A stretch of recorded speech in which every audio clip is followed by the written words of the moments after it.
Welcome to the Unconversations podcast. I'm your host, Dr. Alison. If you're all about comfort zones and the status quo, this isn't your show. Each episode shares untold stories from disruptive leaders and innovators who challenge norms, drive business transformation, and lead with unapologetic purpose. And don't miss the Unword effect, redefining words that shape their leadership evolution. What if innovation didn't start at the top, but from the ground up? My guest today, Michael Bergmann, founder of IncubatorU and the author of Innovation from the Ground Up, believes the best ideas come from the doers, not just the decision makers. From his unwavering vision at Nike for 3 decades to his uncharted path empowering communities, Michael proves that innovation doesn't require permission, just courage.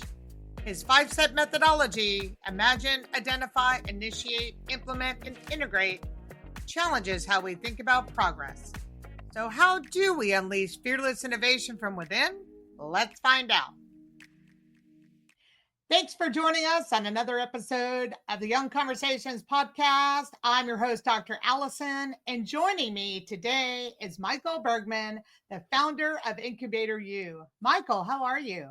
I'm great. Thanks for having me. Yeah, thank you so much. I have been so excited for us to do this podcast together. You and I have met a few times, and through that process, I just feel like we've gotten to know each other really well, which is, I think, going to make this a discussion probably even more enriching. So I really want to thank you so much for joining us today. Oh, I'm super happy to be here, and it'll be a lot of fun. Thank you. There is a segment I like to do in every episode, which is something I've coined as the Unword effect. And this is where, prior to the podcast, I ask each of my guests to identify intentionally 3 words with a prefix of un that has influenced key moments in their lives. That's professional paths or personal growth, or even how they've evolved as a leader. And what's really unique about this is by putting that on in parentheses, it kind of changes the shift about maybe how we thought about a particular moment in our lives, or maybe it actually showed us a new door, an opportunity that we never thought we had the capability to do. So I asked you, Michael, to think to kind of start talking with us about your process that you went through, and I sort of posed the Unword effect. So I would love for you to talk about your journey with that, and also we'll go through individually each of your unwords and sort of why you chose that particular unword and sort of what that means to you. And so we can go through each one of those. Excellent. Sounds great. What was first your reaction when I asked you to do that? And secondly, what was your journey that you went through in identifying your unwords? And then we'll get into them individually. Yeah, I started to really look through them, and I normally look at things through a positive lens, so kind of assuming positive intent. And so the piece kind of threw me a little bit, but I also, started to look and see, what my DNA, what really drove me. And Michael, can I ask you what threw you off a bit about it? just that, I just never thought of like putting in front of something. And Yeah, wow. yeah, so, but by doing that, it allowed me to really kind of dive deep into maybe the focus of it, and also just how I approach things. And I think the 3 words that we came up with were really, really great. And I'm really excited to talk about them. Well, let's start with your first one, which, and I have to say, I think I say this quite often, and I don't mean to, but I think the more I get to talk to my guests and they share their unwords with me, with yours, I was a little surprised by the unwavering part a little bit. So I'm interested to kind of see, but the more we got to know each other, the more I was like, Oh yeah. Okay. I can totally see that. So I'm excited for you to share that one. Yeah, so I would say the unwavering piece is I have an ability to really kind of create a vision in my mind that the goal is to have that vision shared with others that I I want to make things happen with. And so with the unwavering piece, it's like a incredible level of focus and it's like a dog on a bone. It's like if I see something and if I think it needs to be done, I am unwavering. And whether that's building a track or inventing something or, you know, doing the right thing for a community. I mean, those I I look at all, I'm very, very difficult to you know, get off of that focus. And so I think unwavering is a really great word. And that's a very internal thing. And a lot of people don't, if it surprised you, that's probably you probably looked at it as like, well, I could see him being here and there, but if you look internally, if you could read me internally, I am very highly focused on getting stuff done. Yeah, and it wasn't the unwavering for me where I thought that you would move away from, let's say it's a particular project. Not that you would move away from that project, but in thinking of how you would approach it and thinking because you are so laser focused that you know you could possibly waver between how to possibly get there is more what I was thinking more than we're going to build this track and we are going to absolutely do this for the community and there's no other way but we are going to do that. Yeah. And I think that's where when we get into the conversation about the methodology, that's the beauty of it. It's a little bit more organic, but it's Yeah. also, you can take it, the North Star is unwavering. And it's Yeah. how you get there is a different the methodology really, as we get into that, that really helps people, connect, but also buy into it. Yeah, absolutely. Absolutely. Yeah, I'm looking forward to us taking that journey for sure. And your second word. It's Uncharted. And so I would say that word was very attractive to me because, as I mentioned before, I have an ability to kind of see things that others don't, and I'm really not afraid. I'm pretty fearless as far as being able to kind of pursue that, but then also try to find commonalities that allow others to kind of join in. And there's one thing about having a vision, a big idea, but in order for it to happen, you have to have other people along on that journey. You can't be the engine with the rest of the cars not hooked to you. Yeah. When you say that you can see things before other people do, what do you mean by that? Because I feel I have a bit of that as well. I can see the big picture really quickly and clearly. I don't know if that is exactly what you're referring to, but for me, that really speaks to me. Yeah, I think that being able to like assess the situation and look at all the variables, all the pieces that might not be connected, but just need a few things to connect them, Yeah. then that to me is like a puzzle. It's like the puzzle of being able to put things together, but then also connecting people to allow them to see it themselves. And Yeah. that's where you're getting the engine is pulling the train along and the cars are not decoupled.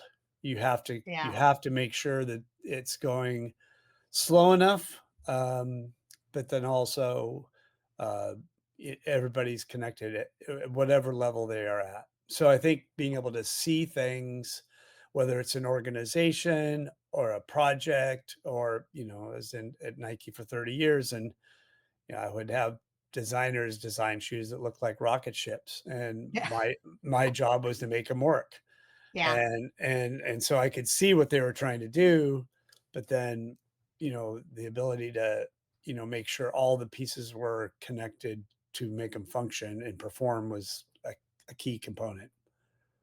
Yeah, absolutely. And your last word was unconventional, and you and I shared many moments in talking about what that word meant to each other, because that's the whole basis of me, my company, my branding, and how I approach my business and clients. So I know you and I shared a lot of commonality around this word. What did this word actually represent for you? I would say unconventional is just a different approach to problem solving. And a lot of times you know, problems are, arise, and then there's all these things that are in place that are kind of your conventional way of doing it.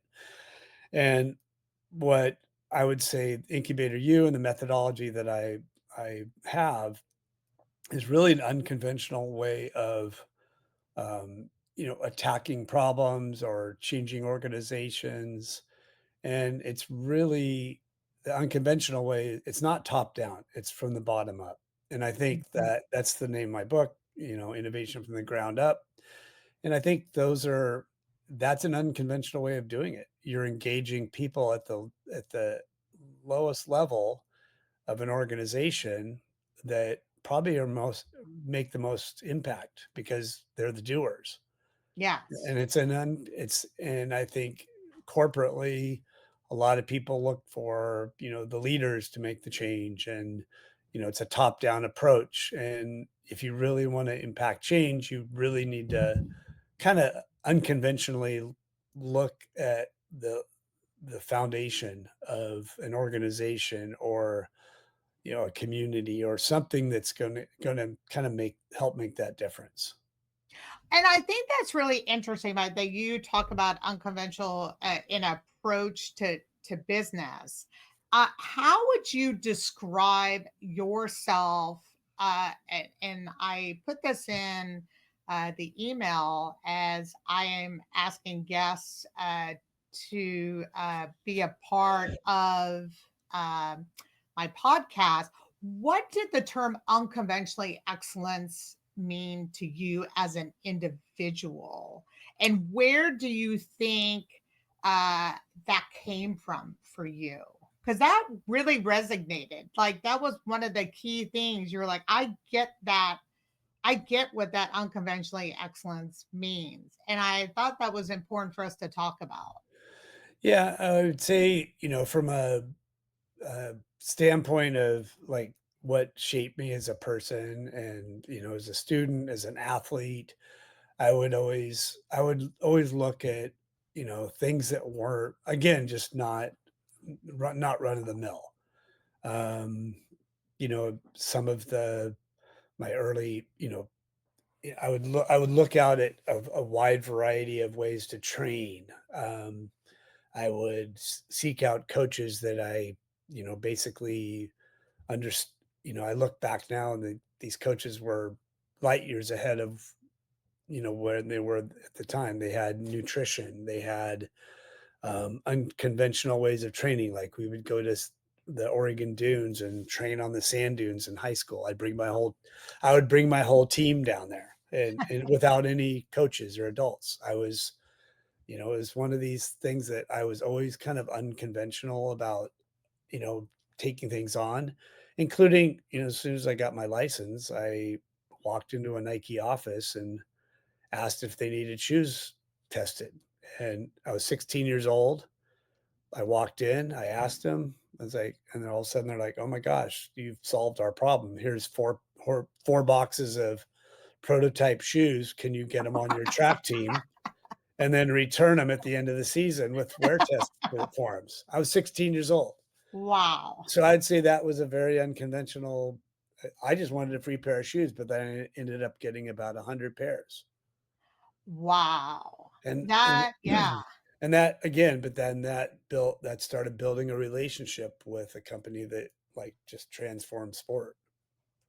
Yeah, so part of the reason why I wanted to have you on the podcast. You and I both love sports. We both have been in competitive sports. You and I talked about how the mental and the physical of being an athlete or coaching kind of instills maybe who we are going to become uh, later on into our adult years. How do you feel being a an athlete and a coach has transitioned you into, for example, going into a company and working for a company like Nike? Yeah, I would say early on, a lot of the early employees were athletes and Mhm. like, you know, they're we were competitive, but also I would say in the early years at Nike, it was a very great team environment. You had people with a diverse, you know, variety of backgrounds and sports and so everybody kind of brought something else to the table. So I think the diversity of that was really interesting and powerful. And I think they're trying to get back to that now. It's like a big company, so it's a difficult thing to move the aircraft carrier. But but in the early years, we were competitive and um, we competed against other brands, Adidas, Reebok, and we had competitive responses. And I think that formed the early years right now is like looking back, those are the, I would say a lot of Nike employees that were part of it in the 70s, 80s, early 90s, like they loved that competitive nature of a company. And then as it grew, there was, you have to have structures and bureaucracies in place, and some of that got lost, unfortunately. Gotcha. So as you I'd love to dig into, you have some really cool stories of your time at Nike and how you unconventionally push those boundaries. and and as the company was and how were you able to uh get some of that unconventional thought uh and and buy-in, and I know probably some of that just came from you, what was instilled in you, and like, well, we're gonna make this happen and I'll say I'm sorry later if that's what it comes down to. But I'd love to kind of dive into those particular areas of your time at Nike, because there were just some really incredible pushing the boundaries that I think the viewers and listeners, one, can get inspired by, and two, I think they will also be able to really begin to be like, wow, I'm really thinking about those things and how I might be able to push those type of boundaries in my own company. Yeah. Yeah. So, I mean, there's a couple of one I'll get to. Secondly, the tennis story that I think, is a fan favorite. But Oh, it's incredible. yeah, but early on, so my career at Nike, I was a tech rep, and then they realized I went to school and then ended up in uh, China and Indonesia running production. I was running a shoe factory at 26 years old in communist China, um, setting up a lot of things there, and then came back and worked in product development. And like in the mid 90s, took over as the global director of product development at age 36, and ended up part of it was I was in a leadership position and started to see that the company was getting a little bit more siloed. You had Mhm. production, marketing, manufacturing, development, and any company evolves it with size, right? You go through organizational shifts, and it's like, okay, we need a center of excellence in production, a center of Mhm. excellence here. What I started to see as a leader, and this is a quick story. And you were at what level at this point? I was the global director of footwear product development. Okay. So I was 36 years old, overseeing 180 developers worldwide. And that's very impressive at your age to even be Yeah. at that level of the organization. Yeah, I was fortunate, but also I had some great mentors, but they believed in me. And so I started to look at um, how the the manufacturers and the production and the marketing and all these things were not, they weren't aligned. Everybody was like really trying to perform the best for their own individual silo. And so and and I looked at it from a, hey, how can we do better? How can we serve the consumer? And so basically in the late 90s, I set up what we called it was basically the first footwear summit that included, so I set it up as a sales meeting type of atmosphere where I had rooms set up for basketball, cross training, running. And so I had the design. So each one of those categories got the designers, the marketing, the salespeople to come in and present the stuff to the factories that were actually going to make it. And these are all contract factories. These are not Nike there. And so basically what it did, it closed the gap in allowing the designer and the marketing and the salespeople to basically really articulate what they wanted with that product to the people that were making it for them. Wow. And it was like, and so I can guarantee they still do that. But that was a huge shift in just organizationally, but also operationally that I could go back to today. Is like, oh, that would never have existed. And so that um yeah, and then all of a sudden all of a sudden the factories became super aligned to the success and the quality of these products. They had this emotional connection because they got to talk to the designer and the marketing people, and they got to see the go to market strategy. And so all of a sudden they, instead of just giving him an order and just making this stuff, they had a vested interest in making it successful. And were you part of I- as you're talking, I'm like seeing you as like this connector with all these people and also showing them how this is truly beneficial for everybody, not just you and your department. Like Yeah. you're saying, hey, this is just so beneficial for everyone. This is why we should be doing this. And how was that received at the age of 36? I think, there's always going to be naysayers. There's always going to Sure. be people like, oh no, we've never done it this way.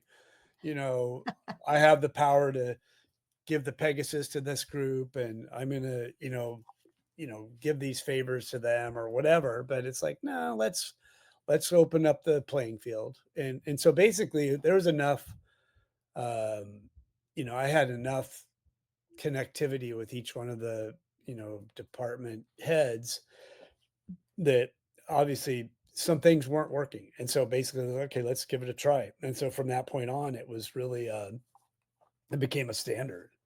Were there any cultural hurdles that you felt you needed to overcome in being able to implement something like that?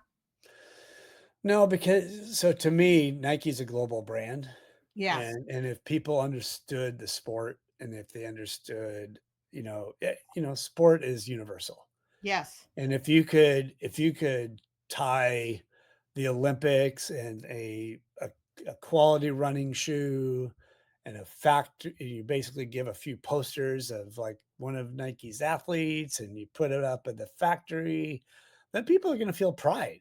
I mean, Yes. regardless of what and again, that's one of those things where don't just assume that people don't care. Just make sure that, you're engaging people at every level.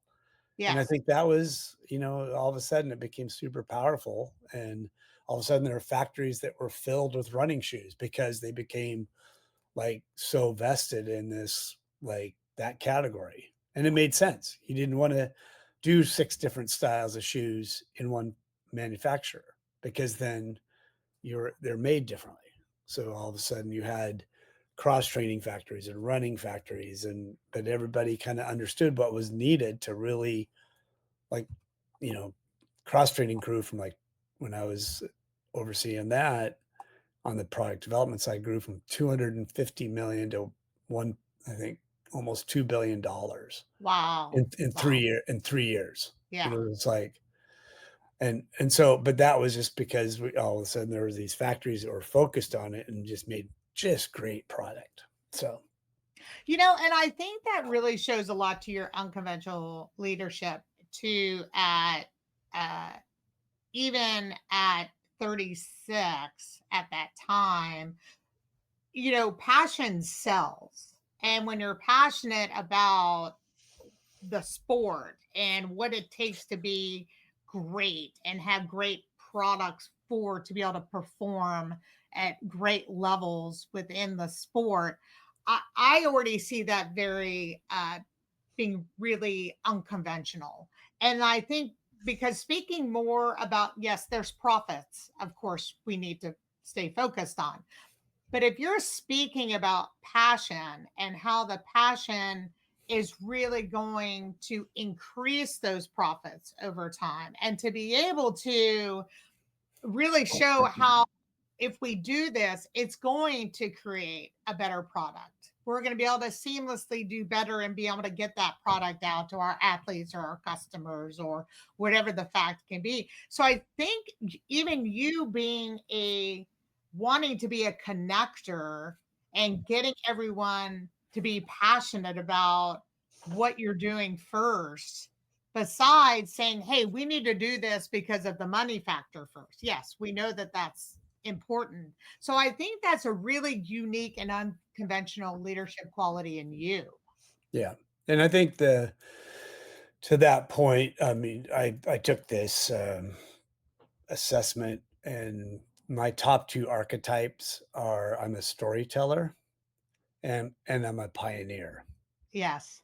So those are the two. And I realized after I took that, my top 10 archetypes, I should never have been at Nike for 30 years. I should have always been an entrepreneur or started my own companies, but hey, I needed a salary and health insurance.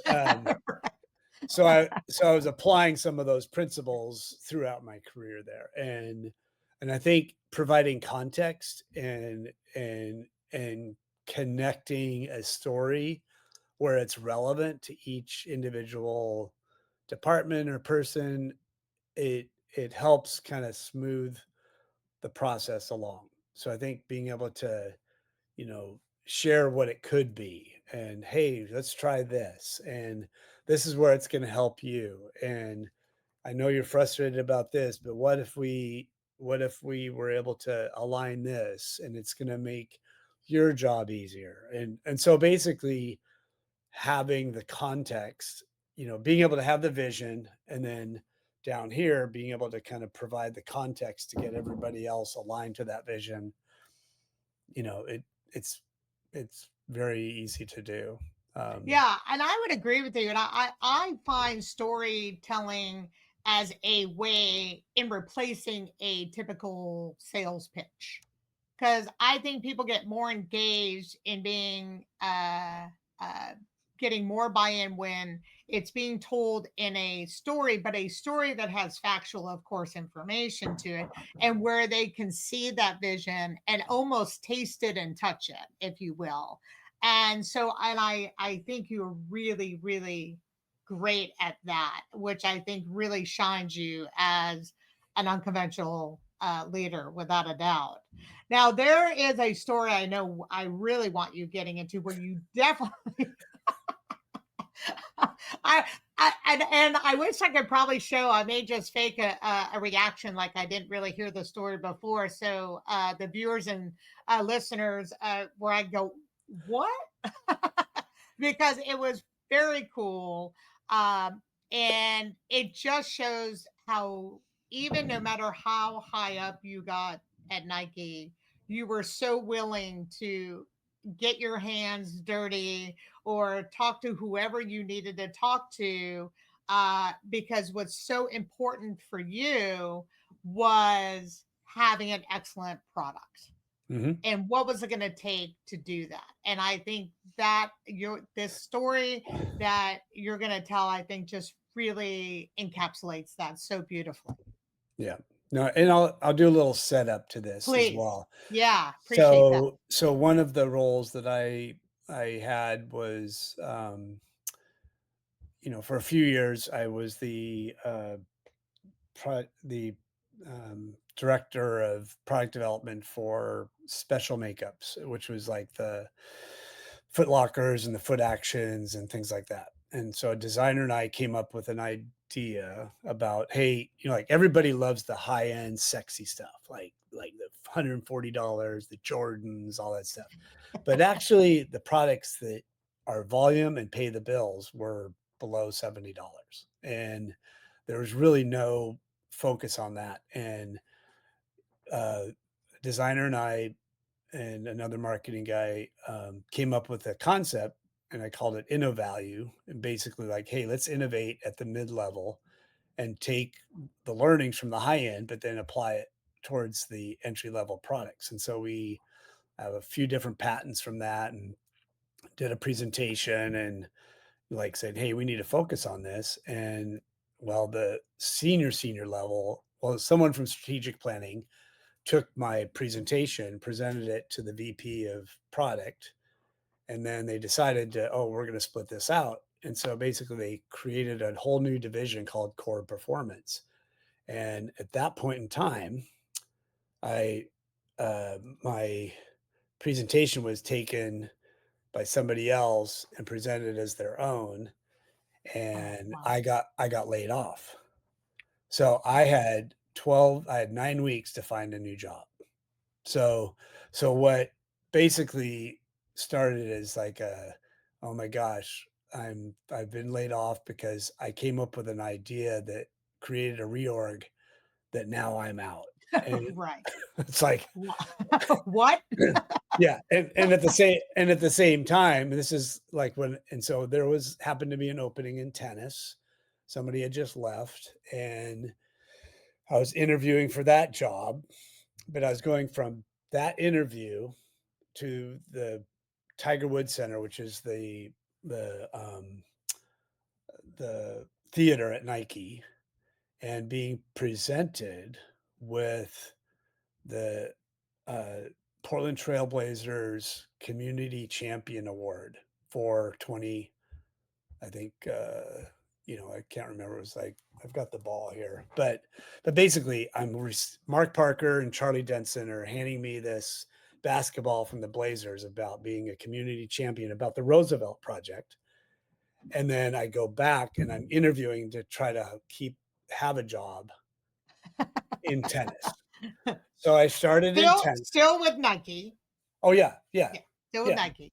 Yeah, so I basically, it was this the irony of it all was, and so I didn't let it like phase me. So I went into tennis, and the category was pretty messed up. They had a person that was we first of all, we had some of the best athletes in the world, but we hadn't at that time we had not signed a few of the new ones. Um, but um, the previous product guy just thought tennis was no different than basketball. So Wow.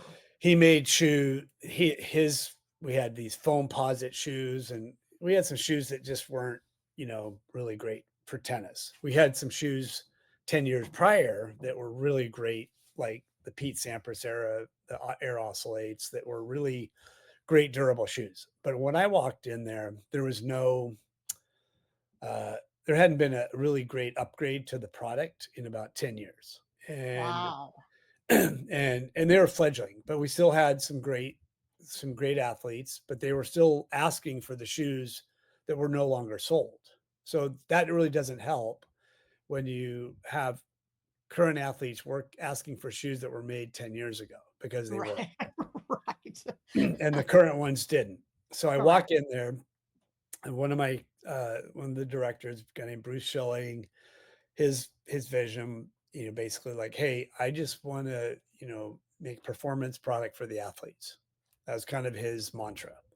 And I think it's really helpful to have one kind of guiding light. And so to me, that was a really big, that was like, okay, that's going to guide us. And so when I first walked in, shoot, we had some disasters with some products. We were moving into water-based cementing, which is a sustainability play, but we rushed to get shoes out, and like the shoes that hit, this new model called the Vapor, got to the Australian Open, and they started taking the shoes out of the boxes, and the outsoles were coming off the shoes Oh my be- gosh. Wow. because they did not process the water-based cements the right way, or it was too Hmm. cold in Korea or something. So that was the start. That was the start of the disaster relief. So so I took Wow. so I took that huge issue, like okay, this is terrible. I'm going to take control. We're going to basically put a calendar together. We're not going to be late. We're going to make sure we do everything to get these products right. Now, were And you losing athletes at this time as well, or just the shoes were just not holding up to their we just had to standard? find those old shoes that were in stock. Oh, So yeah, yeah, yeah, so it was an embarrassment. So yeah. so then we ended up so I put together a calendar that I had applied in other categories, saying, okay, here are the timelines. And part of it, the shoes were rushed into production, and they didn't do it properly. And as you recall, like, as there's four different court surfaces. Um, there's hard court in the U.S. Open. There's clay with the French Open. There's grass for Wimbledon, and again hard court for the US Open. So Mhm. so the and all the other hard court things. So you have to have three different outsoles: clay, Sure. grass, and hard court. And so a lot of our players started, I think one of the first tournaments I went to, I was watching these players just go through these shoes, and it's like, wow, these players that grew up playing on clay would basically use their feet as rudders going across the court, but they didn't really change their styles when they're on hard court. So it literally was like they were burning through these shoes. Wow. So there was a guy named Gael Monfils who basically was like the Michael Jordan of tennis, and I looked at his shoes after like one set, and it looked like a dog had chewed them. So he was going through like 5 or 6 pairs of shoes like in a match. and Wow. and so I was like, oh, this is ridiculous. And so watching James Blake, Guy Monfils, all these guys just like in the and so my imagine, so this is where I'll get into the methodology. My imagine with this, so the 5 steps of the Incubator U methodology are imagine, identify, initiate, implement, integrate. And so my imagine with watching these And just to regroup on that, we will get into your company, IncubatorU, and more specifically into these 5 steps. areas as well. So, but yes, please continue. Okay. Yeah. So my imagine, I'm watching these players just completely destroy our shoes, trying to think, oh my gosh, how can we really like make this better? And so, my mind goes to like, okay, what do they represent? And so I'm thinking, gosh, these amazing tennis players, they're like Formula One race cars. They're like, they So are this the was part of your imagine. yes, Like my this was imagine. your imagine part. Yeah, they're like Formula One race cars, and Yeah. their shoes are the tires. Yeah. Wow. So so basically, I'm imagining like, gosh, okay, those tires can't fail when they're going 180 miles an hour around a corner. It's just not an option. But we're allowing that option to happen. It could be affecting these players' performance if a shoe falls apart or something. So how do I replicate the Formula One idea with our shoes. So, And that right there was such an amazing stretch of your imagination, because here you're thinking tennis, and whose normal human brain would go, hey, let's go to a completely different sport that's on a vehicle of how this may be a great solution in developing tennis shoes. yeah. So That is so cool. yeah, so basically, and that's where innovation, you actually look at things outside of your own industry to Yes. really make those connecting points. And it's like, okay, this has never been done, but so the second step is identify. And so I went back to my team. And so we have, on the tennis team, we had marketing, design, but we had our own engineers. We had a chemical engineer, and they were shared among different categories. We had a mechanical engineer. So I went and talked to the chemical engineer that was assigned to tennis. And I said, hey, we only hire the best people in so I'm talking to him. It's like, hey, what school did you go to? I know we only hire the best people in the industry.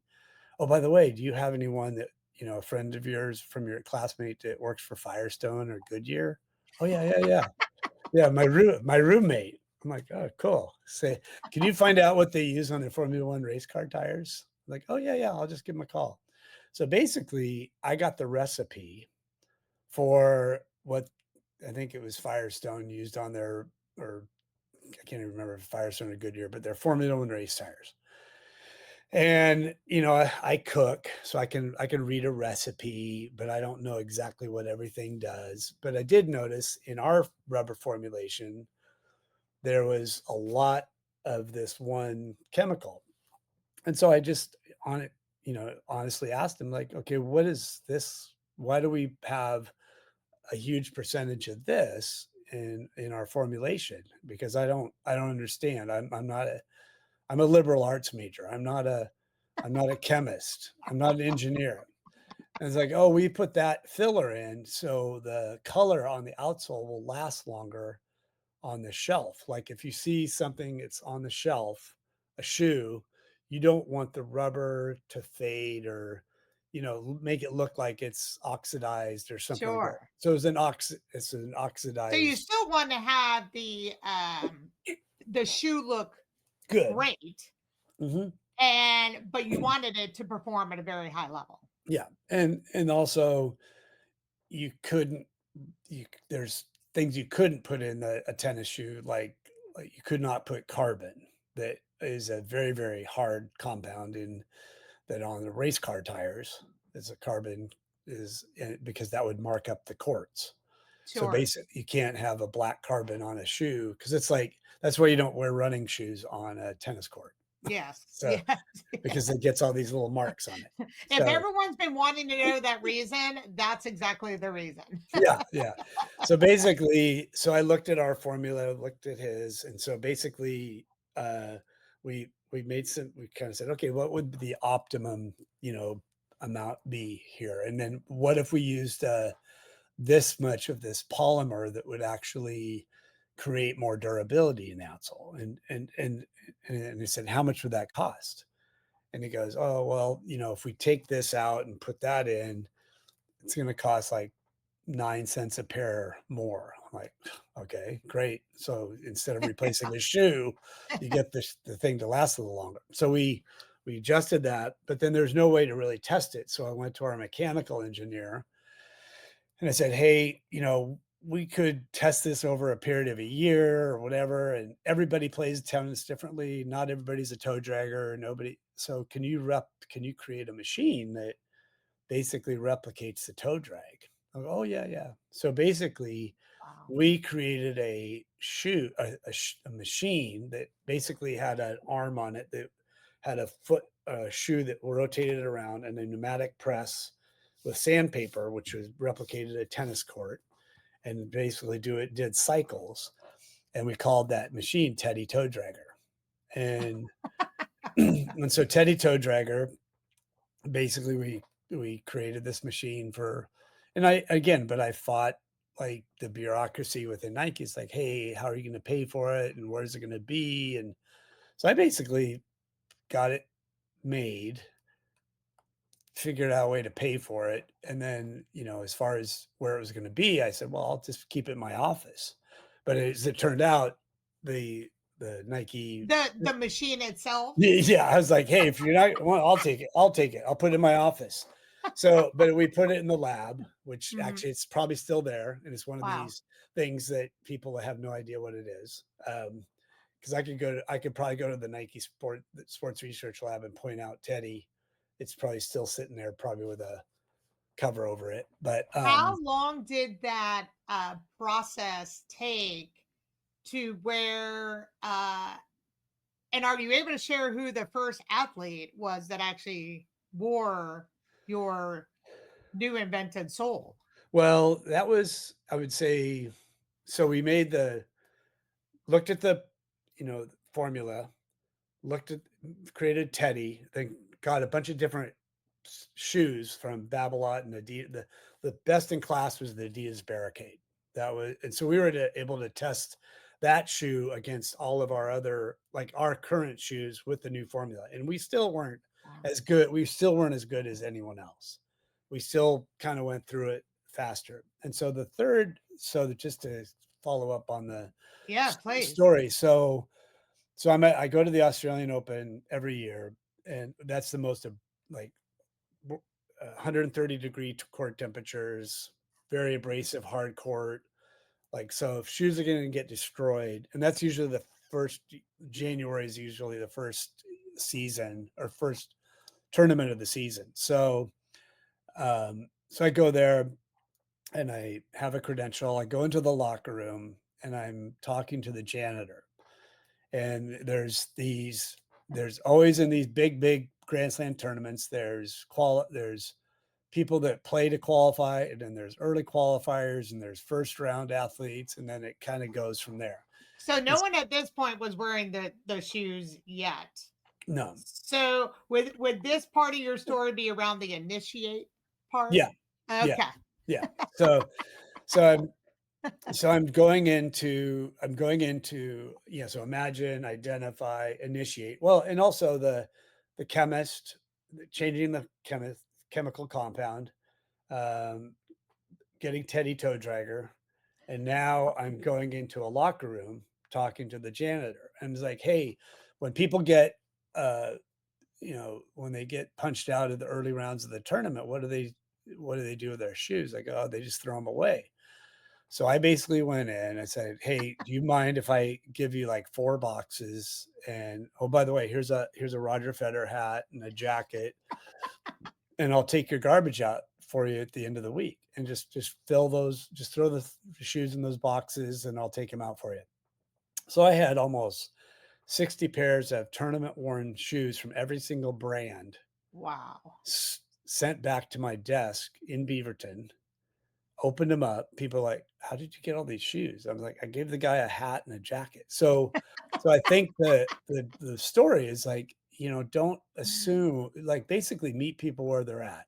Like, Yeah. value each person's contribution. And I think by me, it's all of a sudden we were able to cut open every single one of those shoes, see what other brands did in the design of their shoes. And so what we discovered was, on the toe section, we were still making our tennis shoes with a single web thickness, which is the thickness of the outsole. What these tennis brands were doing is they were actually creating a uh, web thickness on the toe of the shoe. So it was like more rubber to run through. All of a sudden, like, well, why wouldn't we do that? And it's like, so all of a sudden, we changed the design, the engineering, the design of our outsoles to basically like have more rubber on the part that wears out faster. And all of a sudden, and then we started testing, and the shoe was called the Air Ballistic. And I would say one of the first athletes that wore it was Rafael Nadal. Um, Federer was more of a lightweight type tennis player, but then it became a best practice in all of our outsoles for tennis. Not only was the the web thickness in the toe, like we basically it's called a variable web thickness. Then the other thing that we did was like made sure in those high wear areas you didn't put a color that basically would, like if you had a fluorescent color on the toe, it would wear out faster. It's like baking soda or baking powder or whatever. Basically, you're putting in order to keep a color fluorescent, it doesn't last as long. And so all of a sudden, so we said, okay, you can put a fluorescent pop on this part of the shoe that doesn't like wear out, but on these areas that are supposed to be the durable parts of the shoe to help you perform, then use black or navy blue or something that's dark.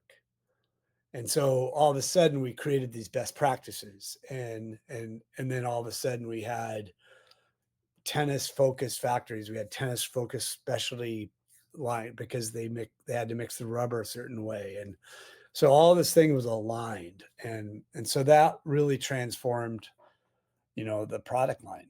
And Was that how from your and that was trademarked too, yeah, it's correct? called yeah, Yeah. it's called XDR rubber.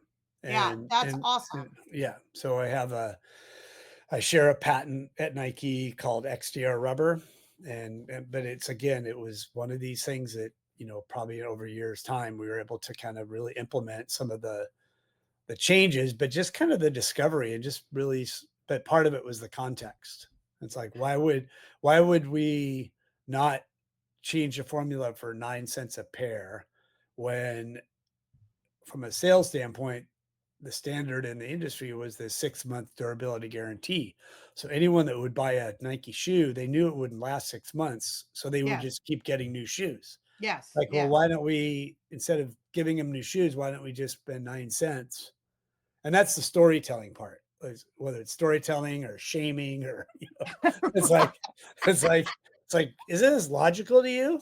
So, so Well, where was Nike at this point? Because when you shared earlier in the podcast, Nike was built really around other athletes were working there, and where at this point, where was Nike in its growth, culture wise as well, for you to be able to get something like this, a patent, new technology. How were they taking what you wanted to do? Was this something that was sort of happening behind the scenes a little bit? well, tennis product was the sales was tennis has always been a brand play.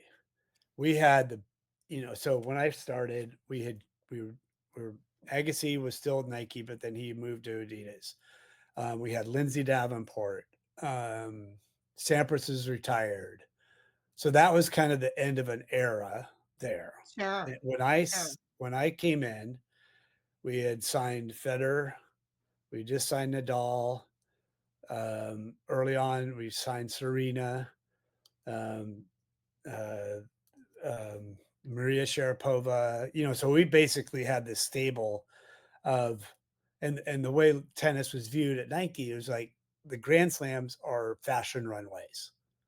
And Yes, this yes. is, so if we could get the best athletes and they look the best, and we set the trends from an athletic fashion standpoint, but at the end of the day, we needed to make sure their shoes performed. And Yeah. so those were, so that, yeah, so it was like the category was just exploding, but also the category was driving the athletes that we had, basically were driving the brand image.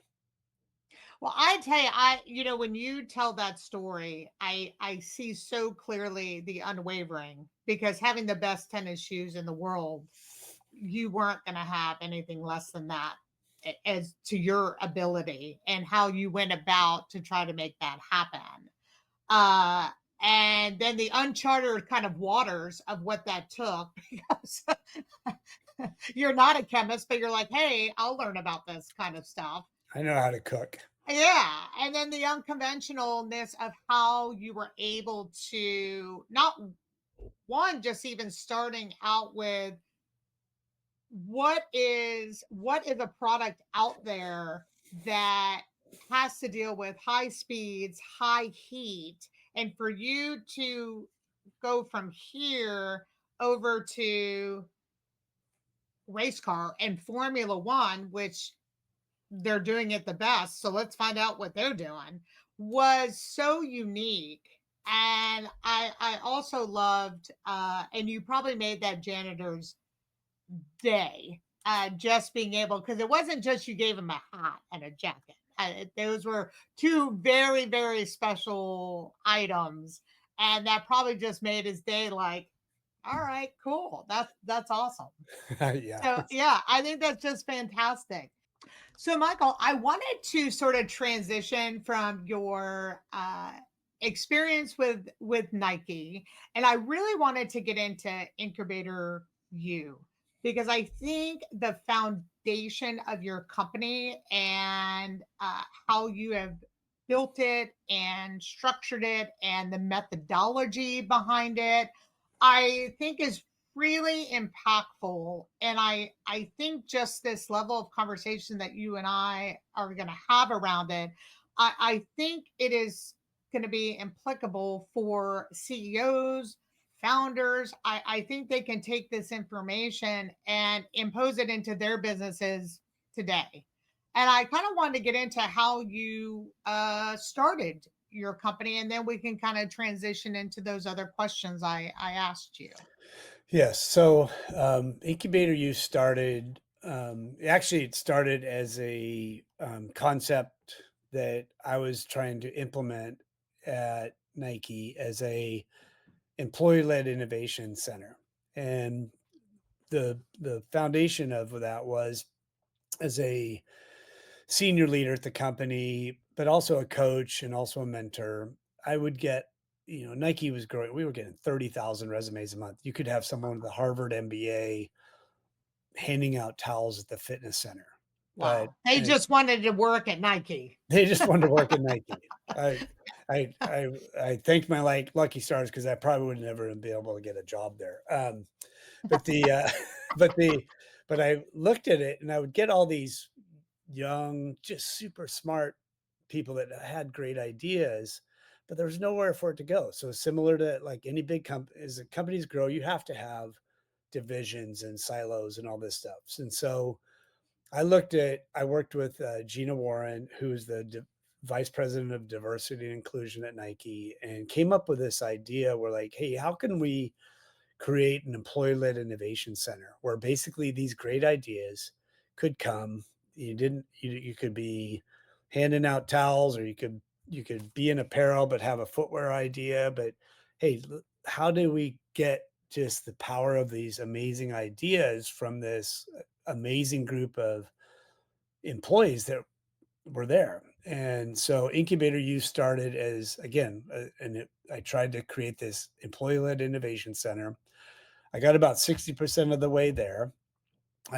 We've actually got a building just outside of campus we were like eyeing. I had this approach to, you had to walk to it. You couldn't drive to it. There were no reserved parking places. And so the idea was to have this innovation center, um, where I was the professor of Incubator U, and I would have like 4 to 5 um, really, really smart people that could connect, like I'd call them catalysts or change makers that could go into the organization. So someone could come, bring their idea, then we would go pressure test it within the organization. And if it hit blocks or whatever, then we could actually look and see, okay, what's the block? Who's blocking it? How do we do this? How do we make sure this gets aligned and into the organization? And so I got about 60% of the way there, and my VP sponsor, she unfortunately she was reporting directly to Mark Parker, who's the CEO at the time, which is the perfect, that was the right like alignment for her. Absolutely. And and then somehow another shift happened at Nike that, her division was placed under HR. And so basically she quietly told me that this is not going to work. I don't want to Mhm. become a check mark on diversity and inclusion. And so at that point in time, I'd been there 30 years. I was like, Wow. she's gone. Nobody's going to understand what this is. Yes. So I branded it, and then I retired, and I call it I rewired. So Yes. I took I the love that. I I took I think that's so great. I love what that you shared that with me before the podcast. I yeah, love the rewired. That's yeah, great. yeah. So I took I had some, friends outside of the company that helped me brand it and really kind of tell the story. And I wanted to really create a company based on my own values and the things that I do. And so basically some of the, you and I talked about some of the key phrases like fearless innovation together, permission to dream. I mean, all those things are in part of the value system of Incubator U. So basically I branded it. Then I had a few years where I did a little startup that kind of my uh, took a couple years I basically started a company called Red Truck, and it was like a Etsy for athletes. And then as a um, I'm now a failed entrepreneur, so I've been through that journey. So, but then I came back to Incubator U and Yeah. ran into this person at a networking event, and she looked at me. She goes, "I'm not," because she started to see some of these projects I was working on. It's like, wow, you actually have a process. I'm like, oh, I do. So that's where kind of the insight came from, is like this colleague of mine who basically didn't know anything about me, but she just saw what I was doing.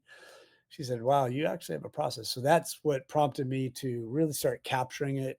And similar to your Unwords, I have all I words. So Incubator U is imagine, identify, initiate, implement, integrate. And I have a graphic that's circular. And then I started pressure testing it with everything from I built a world class track in a small rural community. I've transformed a nonprofit to become a world class event event company, and so every time I've pressure tested it, it actually works. And so that's when I decided I felt like I really needed to capture it, and I wrote the book Innovation from the Ground Up.